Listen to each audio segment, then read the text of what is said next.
Welcome back to Peak Performance Guitar's beginner lead guitar course. I'm your instructor, Dean K. This is going to be one of the most important lessons in this course and in this series. So you really want to pay attention to this. You're probably going to want to watch it 3 or 4 times just to make sure you get it in your head the way I'm trying to teach it, and I will do my best to communicate it well and clearly. So today we're going to cover the difference between learning and practicing. They are 2 different things. First you learn a piece or a move, and then you practice it. What most students try to do, and I did this a lot in the beginning as well, is they try to practice something while they're learning it, and it just doesn't work. And so you have to, and what that leads to is a lot of frustration. For me, it was a lot of anger when I was young, and frustration. And if you don't have these clear in your head, it's really easy to get discouraged and quit because you're trying to practice before you've learned something, and almost everybody fails at that. The learning process is different than the practicing process. And so learning is making mistakes and making adjustments and figuring things out. Practicing is after you've learned something, gradually be getting better at that thing.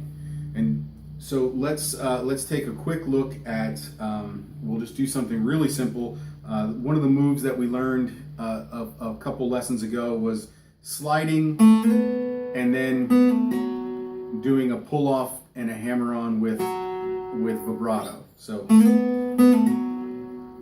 just that real simple thing. First you have to learn the move. And that's a real simple move, so it may take you 2 or 3 times and you've got it. But trying to practice that before you've learned it is going to lead to frustration. Let's look at another one. Let's look at the E minor pentatonic scale.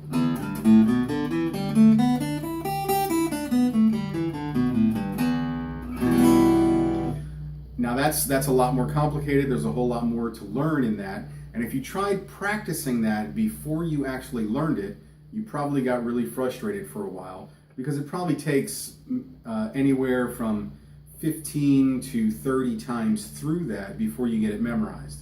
And after you get it memorized, see, that's when you've learned it. Now you begin to practice it and get it to where it's smooth. So I want you to keep that in mind as we move forward, because things are going to get, they'll often get more complicated. Some of the things that we're going to learn are going to be longer. They're not just going to be single moves like that. We're going to learn how to put things together.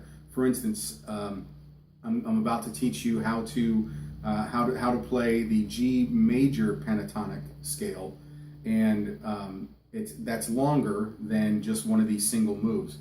And obviously, learning entire solos, which we're building up to, that's also a lot longer than these single moves, and you have to learn them before you begin practicing them. So I hope this helps. I hope you go through this a few more times to make sure you get it in your head. First you learn, then you practice, and with practice becomes gradual improvement. So thanks for joining me. Make sure you subscribe so that you get notifications every time we put out a new lesson, which right now is basically every single day. That will slow down eventually, but that's not going to be for a while. But thank you for joining me. Until next time, have fun and make music.